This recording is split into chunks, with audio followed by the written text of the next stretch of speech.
family. Today, I'd like to welcome everybody to the Industrial Insights podcast and Michael Schute of Intralog, hailing out of Salt Lake City. And we have an episode today that's going to focus on kind of all things having to do with setting up a warehouse. It's a big part that brokers have a role in, but they don't do. And so I figure this is something that is such a great opportunity to level up kind of our knowledge and skill set of what does it take to set up operation these days and with the most modern material handling techniques.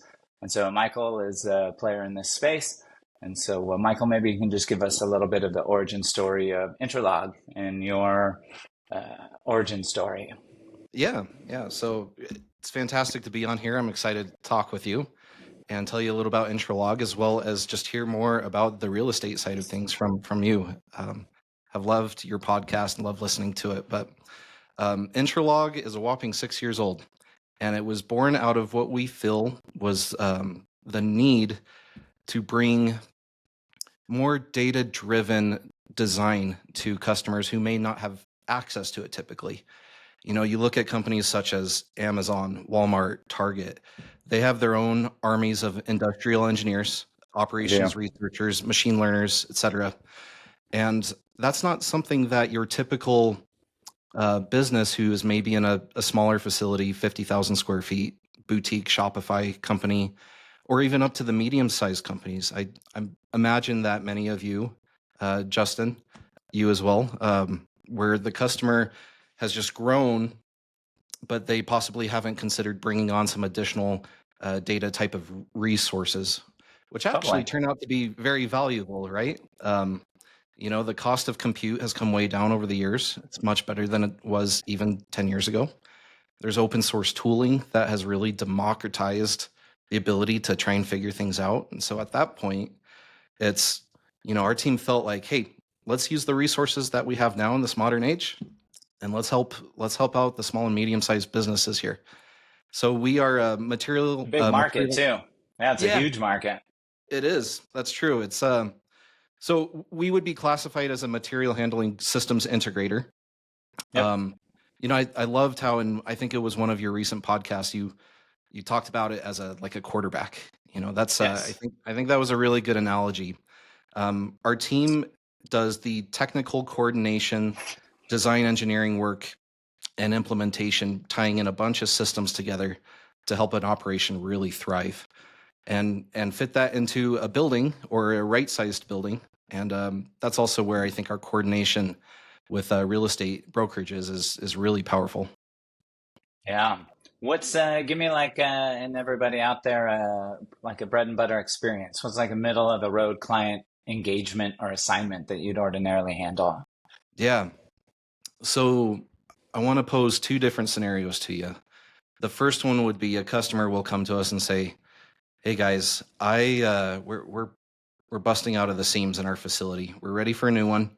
We want to do it right.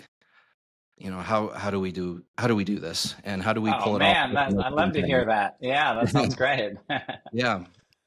So typically when we engage in this situation, you know, we'll start off understanding in a very intimate way, you know, how does your operation function? What are your goals? What are your growth projections?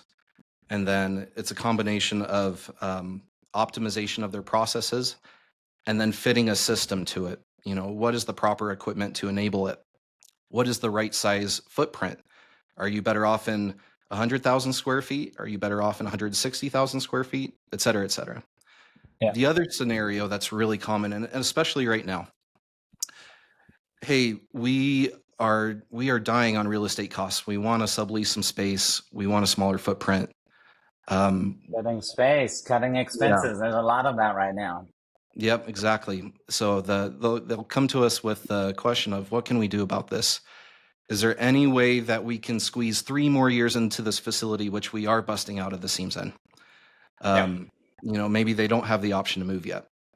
And so that's where we go in and help them figure out things as, you know, simple as tightening up your pallet rack, exploring maybe high density in your storage space, or tightening up your forward pick area, so the actual pick operation. Can you go vertical? Are Are you willing to explore, uh, really understanding that trade-off between time and space? I feel like that's always what it comes back to. Are we, can we enable both? Do we have to sacrifice a little bit in order to achieve this goal, or vice versa? So I would say those are two of the most common scenarios that we face. Spoken like a master. It's a trade-off and time and space. I love it. That's great. Because anything is achievable if you have all the time in the world and you got all the space, or you have all the money or resources. And so you definitely have to figure out like what is the best combination. Exactly. Fantastic. And then work, you're doing work all over the country. Where would you say most of your projects are? That's our end goal. We'd love to go national. We do national work currently, but it typically stems from customers who have existing operations within the region. So we obviously do a lot of work in the Utah Salt Lake market. We also do work in Phoenix. Phoenix is a big market. Las Vegas, Boise, Denver. So a lot of the Southwest, Mountain West, California occasionally. But yeah, a lot of those clients end up having, another facility or looking for another facility on the East Coast. And so Yeah. we're typically called in to help with that process as well. So that's Kentucky, Tennessee, Virginia, Pennsylvania, et cetera. Yeah. Where all the growth is going, you got to go with it. Exactly. Um, cool. Well, there's so much to delve into. The one thing for me that was intriguing was network optimization. So maybe you can give people who like that term, right? That term means something to you and I, to a lot of people, like until they've done it, seen it, had it done for them. They don't quite get A, what it is, B, what's its value, and C, when do you do it? So maybe you can Yeah. just open up that topic so that it's more palatable. Yeah. So mathematical optimization, I think, is it's a steroid, right? It's an absolute game changer if you can use it to help your operation. I think it's funny because there's a lot of hype around artificial intelligence, machine learning, et cetera. Those are Yep. great, but it's often a different set of math, right? And in our space, optimization is its own field of math. There's a field called operations research. I feel like it's the unsung hero. But within that branch of math, that's where you deal with a lot of optimization problems, such as supply chain network design. In our case at Intralog, we're called often to help with less of the global supply chain for a particular company, but Yep. the finished goods portion of that. So Yep. um, the actual term for that problem in academics is the facility location problem. So it's deciding, where do we place our next facility? How many facilities do we ultimately need? And really what the objective of that is to bring down, your costs under a set of constraints, right? Hey, we can only do or afford this much capacity. Um, our budgets are limited. We have to stay within these boundaries. We have to keep these service levels. There's a variety of constraints that you Yep. can model into this problem.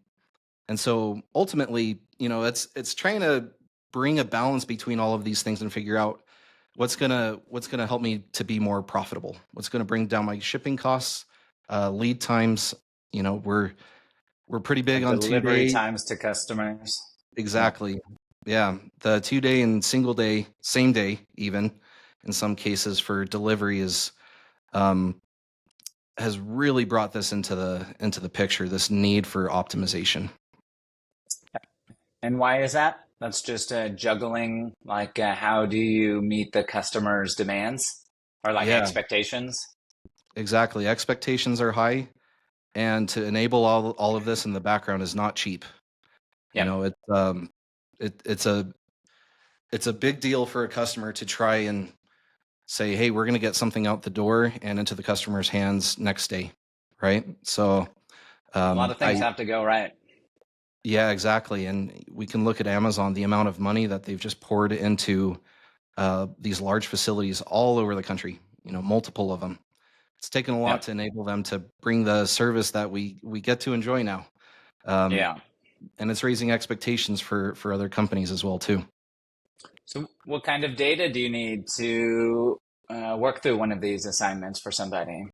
Yeah, that's a great question. So Um, a lot of what goes into this would be, obviously what customer demand looks like. Where are your customers located? Um, what kind of constraints do we need to consider? So any data surrounding that, do we have capacity needs, which I would say is where a lot of the other side of our business comes in, and Yeah. understanding what kind of space is needed. Um, and then understanding as well too, what are your service level agreements with your customers? Yeah, and that's a big deal for 3PLs and retail as well too, is service levels. Um, so I'd say understanding transactions, actual Yep. shipping data. If you're for parcel shippers, it's good to know, be very familiar with dim weights and how those affect things.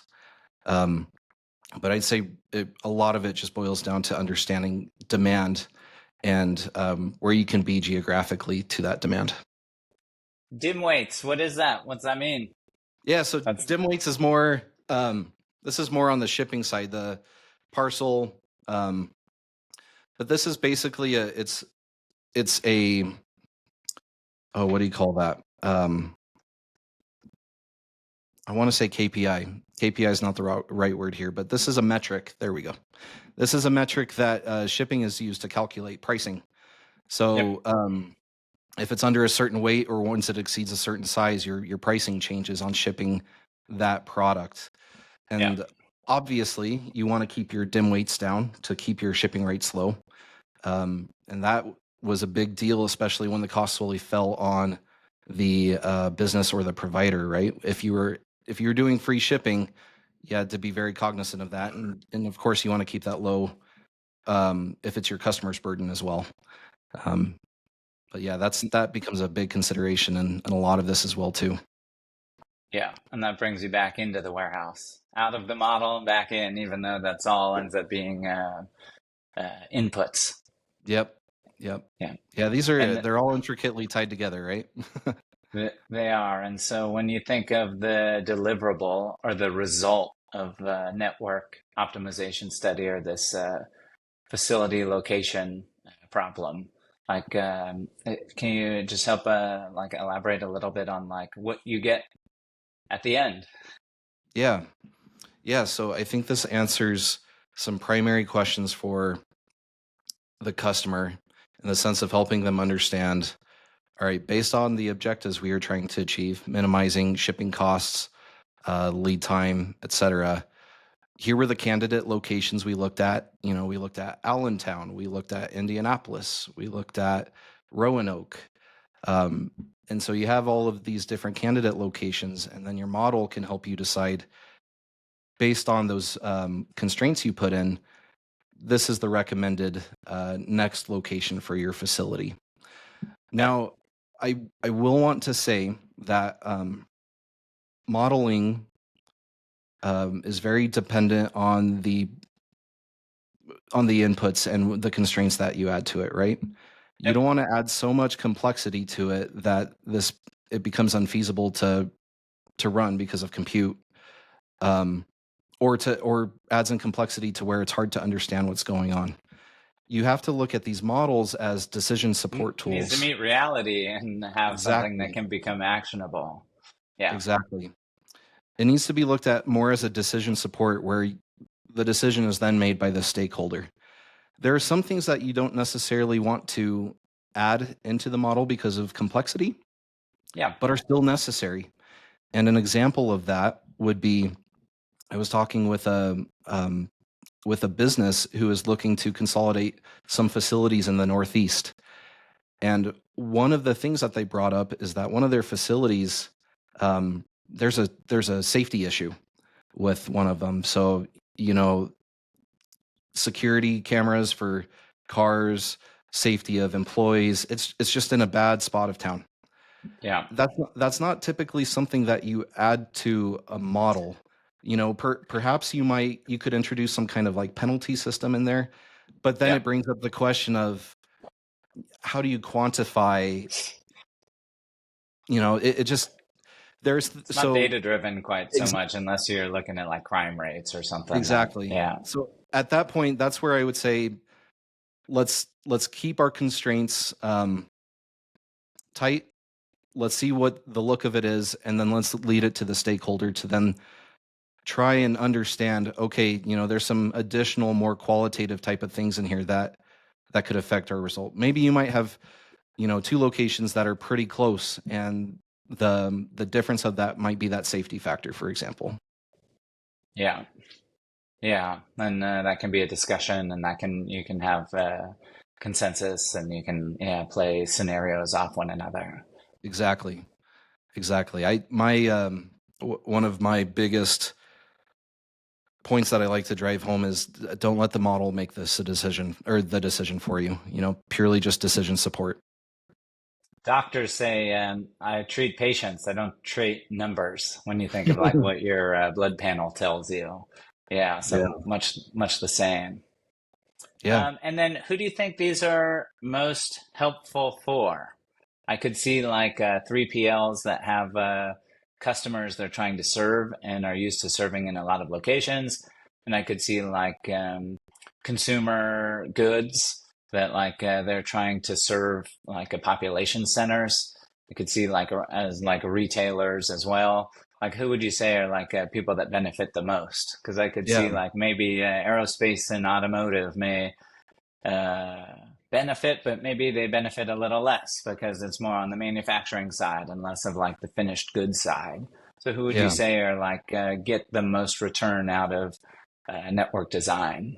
Yeah. I do think that this problem can be, or this type of modeling can be applied to all sorts of different areas like that. The constraints and the things that you need to introduce into the modeling change. I think automotive and aerospace is a very good example, right? You want to. There may be perhaps some key vendors or suppliers that you'll want to maintain close distance to, right? So that's something that you'll want to consider. Whereas perhaps an e-commerce store gets everything directly from China or Vietnam or Thailand, and so they're not necessarily super close to them, and their first point of contact is in Salt Lake or LA or in Nevada and Las Vegas. Um, you will see benefit from this at any level, and because of the cost coming down on it, I would encourage everyone to explore it a little bit. However, the smaller companies that are exploring perhaps their second location, this becomes a much easier, e-commerce, 3PL. It typically can become a pretty easy decision in the sense of we have an East Coast location. We want to go on the West Coast. There's a couple of key cities where it makes it easy to find a starting point, right? Yeah, And obviously, a lot of other companies kind of laid that footprint already, and so you already yeah, see a bit of a history established. So it might be easy for a customer to say, um, Phoenix looks like a good spot. It's got a good, diameter that it can hit within 2 day shipping. Costs are cheap there. A lot of people seem to be going there. Like that's a a lot great of starting point. properties available or more than other places. Right, right. I love it. Yeah, I think the more like ubiquitous this is in decision making, the better, right? Like a data-driven decisions and connecting operations, finance, and real estate. And Mhm. so, yeah, I think that's a great overlap that'll bring more insights for customers to try and make better decisions. Yeah, Um, a study's only as good as an implementation, right? So it's great to have ideas of where you should be and to have everybody discuss it and to come up with a decision, but then you get to walk the path, right? So this is probably fun for you, which is yeah, like, okay, we're in Phoenix for our West Coast distribution center.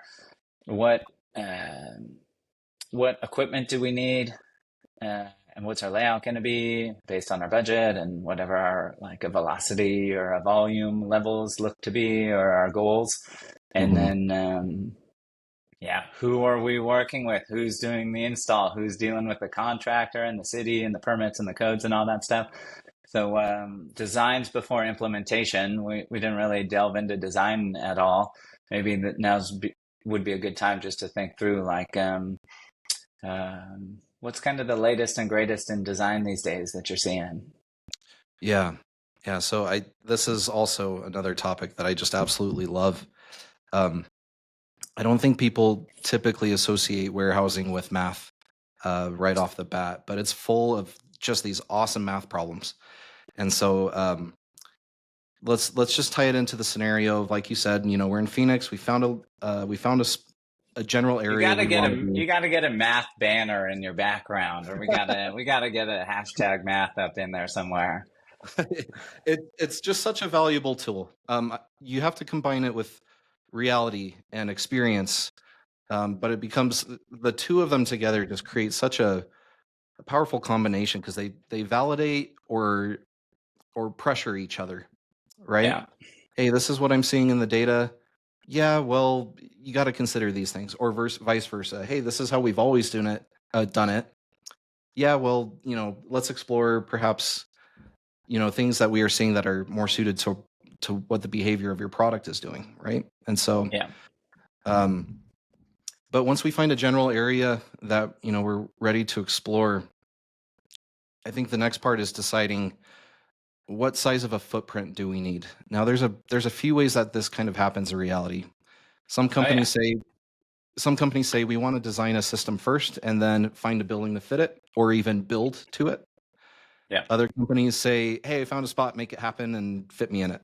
Um, the third That's what I'm approach, used to. oh Yeah, yeah, whether it's good, bad, or indifferent. Yeah, yeah. The a third is kind of a hybrid of the two, where we're able to establish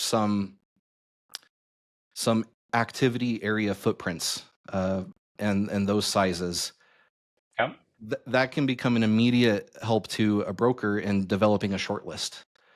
yeah, Meanwhile, we can start the system design and seeing how it fits with what's available in the market. yeah. And how the so there's It's like a half like step. Yeah, yeah, you can at least start making some progress and like some better educated like guesses as to what size you should be considering. exactly, exactly. And I found that not every the what's available on the market real estate wise will not always match what we would feel is perfect, right?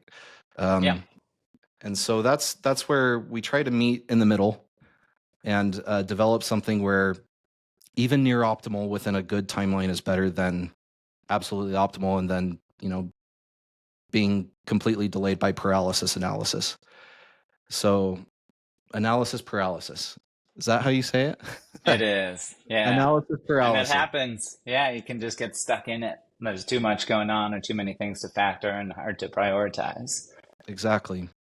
So when we engage in sizing out a facility and determining square footage, we want to understand um, what's going on in their current operation, Yep, the various activities. It might be receiving and staging, pallet rack, pallet storage.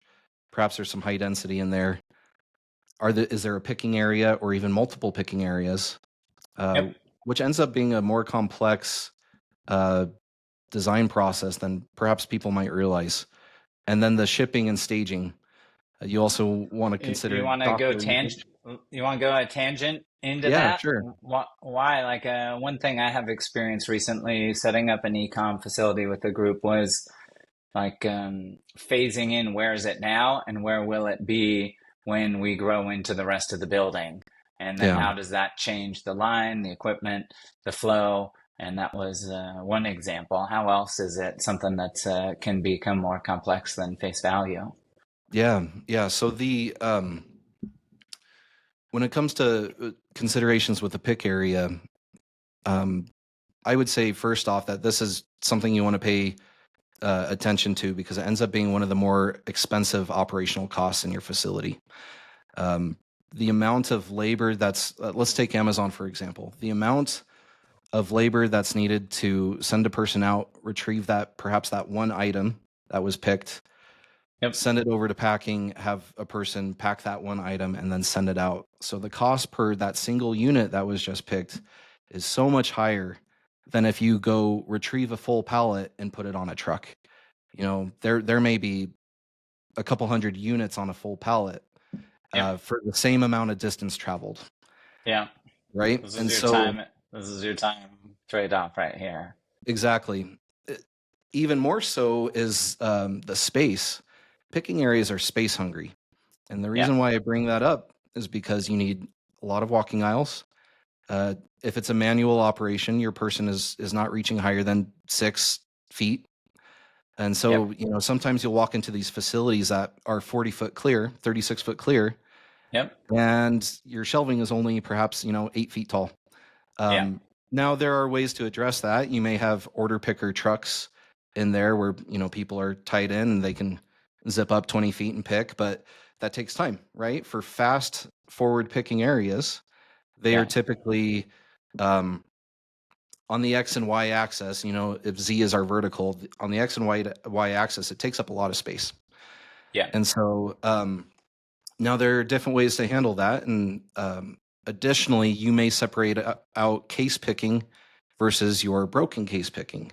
So for retail stores that, they replenish in full cases, Yeah. that may be a separate area, whereas you have another area where you're actually storing your individual units that you're picking. And then understanding the relationship between those two. Do some orders contain maybe a little bit of both? How do you end up consolidating those into a single order? So this is where it's important to really understand what your customer is trying to achieve, and then th- and then help enable that, but in the most cost efficient way possible. Yeah. Which ends up being, how can we tighten up the footprint and make this space efficient while not sacrificing the time factor there, right? We want to keep our rates high. We want to keep things moving and out the door. It's that, once again, that intricate relationship between time and space. Yeah. I feel like there's so much missed opportunity there. Like, and that people like, there's so much room to evolve and do better and be more efficient that like, it's exciting to see like, that times, 200 different places where there's that type of like improvement that can be made just to small things, but that they add up over time and with volume.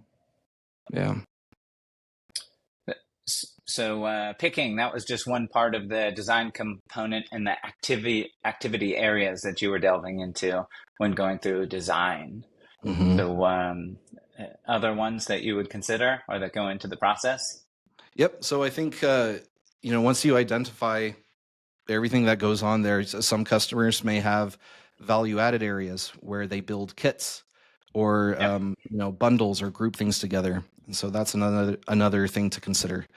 But once you have those footprints established, you can ultimately take this to someone such as yourself and say, Justin, based off of their order behavior and their storage needs, we've got 3 different ways we can look at this. If it's a 28-foot clear building, they need X amount of square feet. If it's a 36-foot clear building, we can actually shrink it down to this amount of square footage, Yeah. et cetera, right? And so that's where you come in, you really shine, and you say, hey, here's what the market's showing. Here's what I recommend. And I think that's where brokers are just so valuable, is helping, what we feel is like best in theory, helping to match that to reality. Yeah. Yeah, that's I love that. I wish I had more of that input going in as opposed to what you usually have, which is I think we need generally X amount based on something I'm not going to share with you that we arrived at haphazardly, and we'll just deal with it. Oh, So sometimes you're on a need to know basis. And so, of course, with the best customers, you're in there in the trenches with all of the different like interdisciplinary teams. And then you really have like a great handle on what is valuable to you and why to help make that selection process. yeah, totally agree. And then implementation. Like, it's only so good to design something. You have to know you can deliver on all these parts. We have less shortage these days, I would Yeah. imagine. And then changes, change orders, change in scope, scope creep, everything that is Yeah. like the glory of construction and implementation. So you stay in on the job, your team, you have other people that are more of the implementers, or how does that work? There is a handoff, but I still maintain what I feel like is an important role in seeing it through to the end. We Yeah. do have technical project managers that really help to bring this to life. But like you said, reality sets in and we hit all sorts of different situations. I I've been remember, on these calls like every Tuesday, the running call at 10 a.m. until the yeah, project's done. We're there and working through everything. And there's a lot of stuff happens in a day and week after week after week after week of one of these projects. yeah, exactly. Um, we've seen, I can think of an example we did out in Denver, Colorado. A company was looking for their first footprint in the US. So this was a company from another country. They were coming in and ended up deciding, hey, Salt Lake or Denver, ended up going with Denver. And they said, we would like for you to help us plan this out. Low permitting process. That's when I Denver, I get like bad feelings about experiences I've had with things taking a year to do that should take 3 months or something like that. Yeah. Yeah. It's an intense process. They're very thorough, which I think is good. But yeah, their permitting cycle tends to be longer than, perhaps somewhere else. Something that we hit during this project, though, it's so funny. As we were, you know, equipment was on order, there's plan ready to go. We got a call from the customer, and they said, "Guys, we are so sorry. This is the first we're hearing about it. Our parent company decided to acquire another company, and they want to fit it into this space." And so, um, Surprise. yep, surprise. And that's where that's then where the ball was handed back off to me and saying, hey, there's an opportunity, luckily, in the same building to lease some more space. The Okay. plan was to do multi-tenant, but there was some additional square footage available. And the other nice thing was they had data available, which not everyone has. So some key things aligned here Okay. to allow us to work quickly. And we determined, they needed another 50,000 square feet to add to it, and it ended up working well. But man, did my heart stop for a second when I heard that. Those are typically things you want to know well in advance, right? But you got to stay nimble enough to just help them pull it off. So What can clients do to be good clients for you? Right? Like every client has why they're good or bad in this particular part of the process. So what makes a client have the best experience, or what can they do to help make the best result? I think above all, communication is just huge. Um, Okay. Another thing, Justin, that I liked that you said in a podcast was nothing goes perfect, but you can have perfect communication. Yep. I hope I said that correctly. I thought that was awesome. I love that. So important. Yeah. Yeah, and so I think communication is really key to where you can be transparent in things such as, hey, we have some acquisitions uh, coming up. This is what we can share about it, or uh, these are things that we absolutely can work with. This is our budget. Any if you can work on that being a true partnership, and that's where it's our job to really gain their trust. Yeah. The more of a partnership that can become, the things just tend to seem they tend to go much better, in my opinion. Something that I'm really biased about too is as soon as possible, work on getting your data clean. Um, Yep. the amount of I think the amount of situations I've run in where everyone has transaction data. They know what's going out the door. They know what's It's like coming in. ERP or SAP, Exactly. like, okay. Yeah. Yeah. So the amount of orders, what those orders contain, that's a fairly common thing. I haven't had much issue there, but I think another critical piece, especially in designing storage solutions, is dimensional data. Having dimensions of your product, having dimensions of the cartons, understanding what your pallet sizes are. Those things affect everything. Pallet Yeah. sizes affect permitting, your seismic requirements. They affect whether you're considered high pile storage. Fire, Um, life safety. Yeah. exactly. Um, and then for even on the unit size, understanding that, because typically when we design a pick area, you're trying to right size your bins as well too. Yep. One of the things you want to avoid is having these large bins and their 10% utilization. Yeah. That might not be a big deal if you have 4 or 5 storage locations, but once you're storing 10,000 SKUs, that adds up. That distance adds up. So dimensional data, I would see, is a real key part of it. And just in general, everyone's excited about AI and machine learning and all of these things. All of these cool and shiny tools are very data hungry. So You'd expect them to just take pictures of all their product in their current building and send you the pictures, and your yeah, phone will just tell you, like, here's the measurement on everything. yeah, yeah. Yeah. That's yeah, so there's a lot of cool things you can do with data, but the reality is that it's not always clean. It's not always even available. There Yeah. are some techniques and methods you could do to help alleviate the situation, but um, having it actually recorded, putting the time into structuring it and saving it correctly is going to go a long way, especially as these new cool tools are coming out. If you want to partake in it, do the work up front. So I think that's a big deal.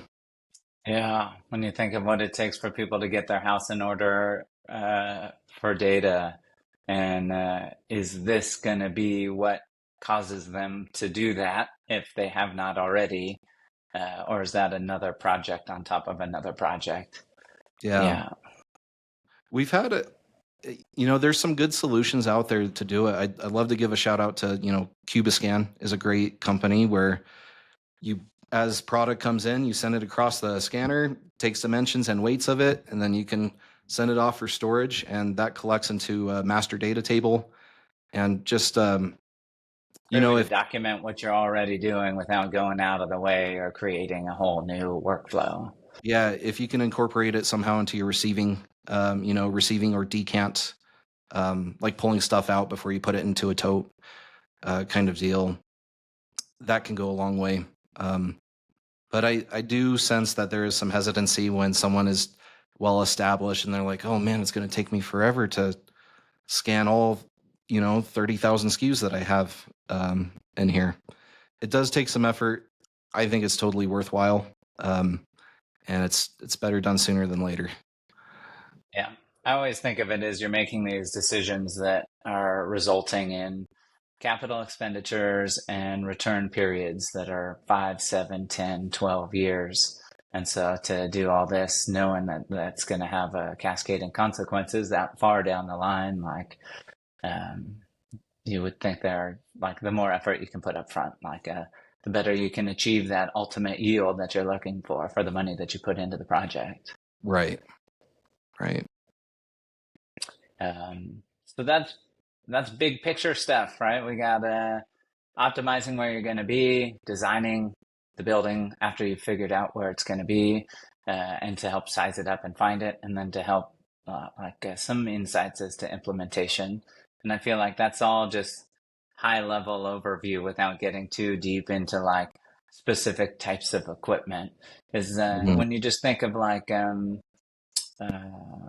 the most common places people get the best return on the time and money they put into working with you, where would you say are like the the easy wins, or the places where people find the most value with Yeah, some of the things that you help out? How would you rank like the top couple? yeah. I think um, I think one of the best places where we shine in this is equipment's not cheap, right? It's and it in a lot of ways it ends up in an RFQ format with a heavy emphasis on low bid. Um, that's not a bad way to go if you are very sure of what you want.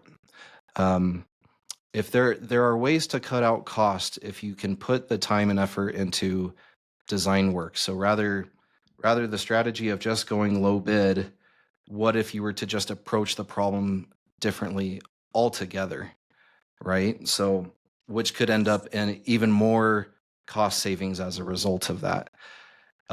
So while we are happy to compete on projects and whatnot, I feel like where we really shine is, hey, what if we work on the design in a way to where perhaps you can shrink your footprint? Instead of 100,000 square feet, could we do 60,000 square feet? And that's where you see true, big ROI. Or, instead of this piece of technology, what if we explore this other thing? Something that's common. I think automation is really exciting. It's something that's talked about a lot, but you want to be intentional about it. And I'm willing to tell Yep. our customers when, hey, you don't need this quite yet. I understand if you want it, and more than happy to help you achieve that. But if These aren't toys. We got a project we got yeah, to deliver. Yeah. yep, yep. And there may be other reasons outside of rates and whatnot. I understand there's some element to, hey, we're a 3PL, we're impressing our customers. We do feel like there's value in having state of the art, et cetera. Yep. But there, if you were to look purely at the considerations of perhaps labor support or labor savings or space savings, even if you go with the ASRS solutions or automatic case retrieval solutions, sometimes the ROI is just not there, and it makes more sense to keep it manual. Yeah.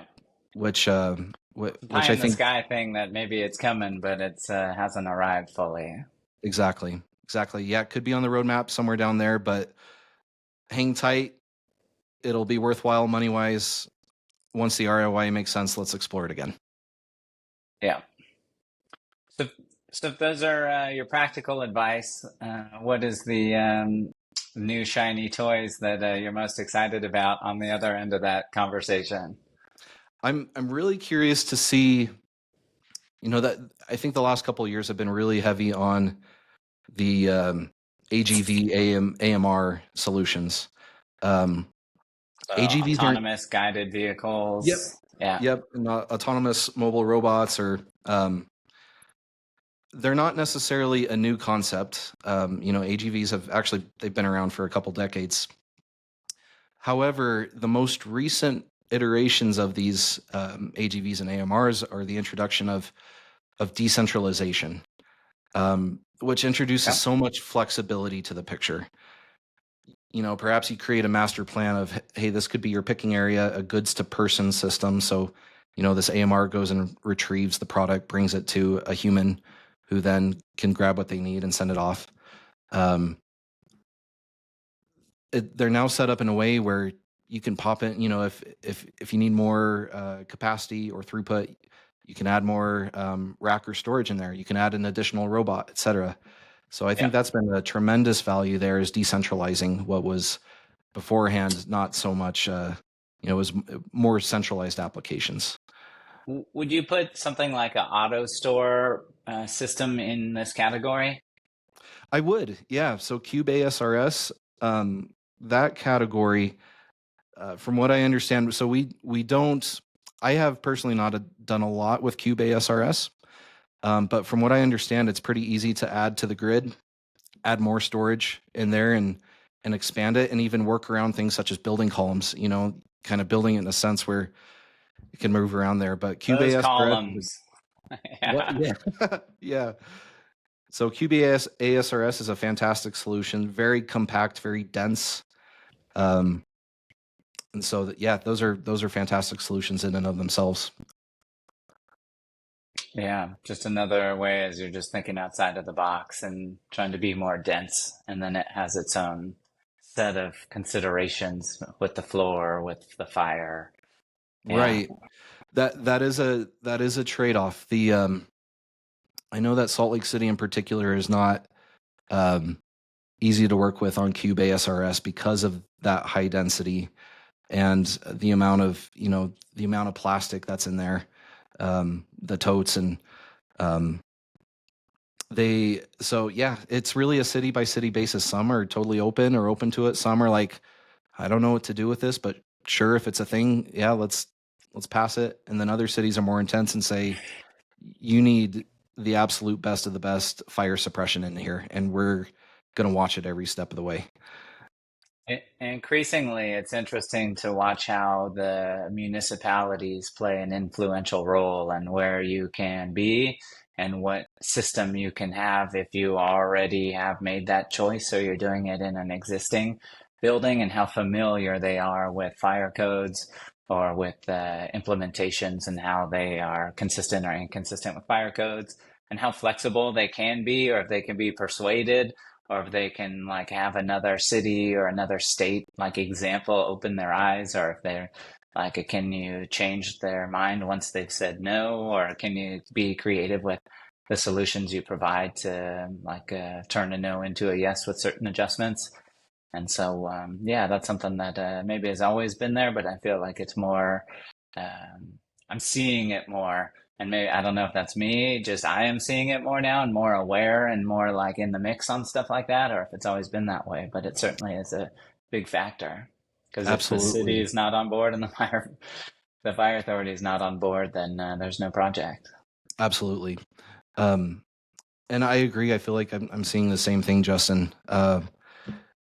I wonder if some of this is tied to. I remember there was an OSHA announcement. I think it was summer last year, just talking about the increases in incidents within warehouses, especially, and that OSHA was going to take a closer look um, into. Basically they were saying they were going to be more strict with warehousing in general. And so I do think that there is a microscope on our industry right now, which typically hasn't, it hasn't been there in the past. I think it's very common to hear in talking about, what's expected. COVID got us in the spotlight. Yeah, Yeah, now once the spotlight's on you, it doesn't come off. exactly. Yeah. And the perception, the perception is, I think, starting to change, but it's pretty common talking to a customer and, you're trying to keep it light and easy, but you say, hey, these are this is what to expect in the permitting process.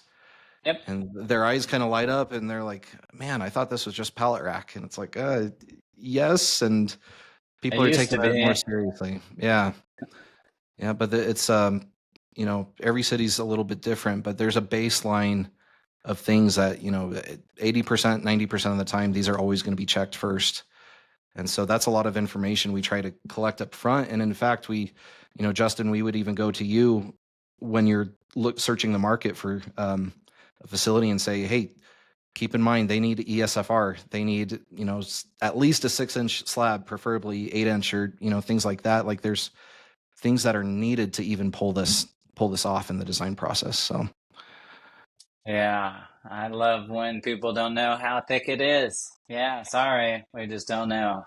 yeah, got to do those slab tests for, Yeah. that's, that's one that's popping up a lot more as well. Well, what did I miss, or what did we miss, or what were topics you had in your mind you thought we would cover that we didn't? Are there any things that come to mind? Yeah, I don't know. I think the supply chain network design um, area really could be just impactful for anyone on any given level. I think that designing a warehouse, even for companies that are moving into their first little 10,000 square foot facility, can do simple things like, hey, I'm going to dimension the few SKUs I have and start collecting that data now as I grow and just set um, some good habits in that sense. And as they grow, it's just a normal part of their process. I think it's important for companies to try and weave in important information, like having a good understanding, if they can, of what their design year looks like. And design year meaning, where are we going to be in 5 years? Where are we going to be in 7 years? Or our growth is so fast that we got to make this as flexible as possible because we don't think we're going to be in this facility for too long. I think communication is a big part of that. Um, and just, so I think we covered a lot of ground, but Justin, I'd be really curious to hear from if you don't mind, from your side. Questions? Yeah, fire them off. Yeah. So when it comes to real estate considerations, um, I think we're typically seeing um, what these deals are looking like right now, and the whole triple net thing, which I'm not too familiar with, but um, I think something that you pointed out is that certain information that the client may have that is shared with the landlord may end up as leverage on the landlord's side of, Yeah. hey, you may be locked into this for a while, so I've got a little bit more leverage here. I'd love to hear more about your thoughts on that. On once you have this intelligence, how does that how does that help you on your side represent your client? Yeah, there's going into a new building, and then there's once you already have one and have installed everything and you're up and running, when your contract is up and you're deciding, do I stay and playing that game. So I think when you're going in, landlords like to know you're really investing in the property, knowing that that should make you more sticky as a tenant, like more likely to stay and protect the investment that you've put into the building, into the operation. Hmm. And so, in general, it's great on the way in. Some things that can be challenging on the way in is if any system requires inordinate power where you need to upgrade the power, that's super long, slow, Yeah. expensive, and maybe not unlikely, but unlikely adjacent, Yeah. low probability of success on a timeline that makes it worth it. But I think the return on investment on all this money putting into the system, how often does that align with how long of a lease you're signing? And so Oh, yeah. a system on 100,000 feet is not going to pay off in 3 years. Is it going to pay off in five? Is it going to pay off in seven or in 10? And so just thinking through how long you sign up for related to how long is this system going to take to yield results and be a profitable initiative, much less you being able to be very profitable once it's all paid off and now you're reaping more rewards from it. But if you could imagine after you've done that, let's say you've created a system, you've paid for it, you've implemented it, it's up and running, and it's been 7 years. And then now it's time to figure out what you do next. And do you stay or do you move bigger or smaller to a different area? If you're the landlord and you're like, gosh, I know Michael and Justin, they said they spent like 13 million on that conveyance system that they put in. Oh man, dude, that's a lot of dough. No way these guys are moving. Mm, Does that really change a lot?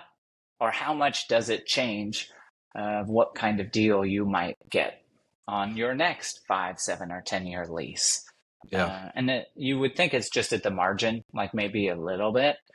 And so, but that's helpful information. If you're a landlord, you want to know that, you want to explore that, you want to walk in the building and look and see how full it is or how vertical they've gone, or how well they're utilizing the building. Like that's all helps you model in your pro forma the probability of the chance that they stay. And so if you know like a food manufacturer is a great example, like you don't just get up and move because that's twice as expensive as this hypothetical conveyance system that you and I might be thinking and talking about. Where with a food building, like, okay, these guys are staying. Like there's what it takes to move a food building is terribly difficult, terribly expensive. And so you have to play poker. And so it's not that you're disingenuous, but like you have to act as if you're moving and you have to really know what your alternatives are and what it would look like. And Michael, if we move this system, wow, what's it going to take labor wise to break it down and build it back up again? And if Mm, we built it back up in a new building, what improvements would we make? And yeah. sometimes it's helpful to have those conversations, even if you're like, between you and me, I don't want to move. I'm happy here. I want to stay here. But you have like a multiple millions of dollars uh, that are on the line, if depending on what kind of deal that you get when you're negotiating to stay. And so that's where that's a factor and something to be cognizant of, and good to know when we are a mouthpiece for a client and we're negotiating why is it we want to stay, and if we did move, why would we move, and what's the likelihood of that? And so just to understand all that can help us figure out how to approach the conversation in a way that's like fair, but also like helps you take advantage of everything that you have that you're working with on your side of the table. Oh, that's so interesting. Man. Um, That's our math, perhaps. yeah, Yeah, math and poker all at the same time. yeah. That's it's fascinating, and it's so interesting just hearing more about. Um, you know, I mentioned this a few times, but we always end up tangentially working with real estate brokerages, just because the requirements are technically just handed off to your team, and you're told, hey, make this reality, find a building for us and get us a good deal, right? But I'm really unfamiliar what that looks like for your end. There's pieces that I'm familiar with, but it's just so interesting to hear your side of the story on that, because maybe there are some things that I can do on my end to adjust and help out, or maybe some, hey, can we look at something another way? But I'm sure we It could. can help it can help you speak your client's language better and like walk a mile in their shoes a little better. If you're like, hey, I get that I'm a part of you finding a new building. And when you're finding a new building, you may be thinking, how is this different versus me Right. staying and how that's going to work with the negotiation. And then I can definitely see how decision makers and C-level executives would be like, got it. You get the 10 players that are involved in this process and your role with it and how you can maximize your influence in your particular area of expertise to help Yeah. make the project successful. Yeah. Yeah. Yeah.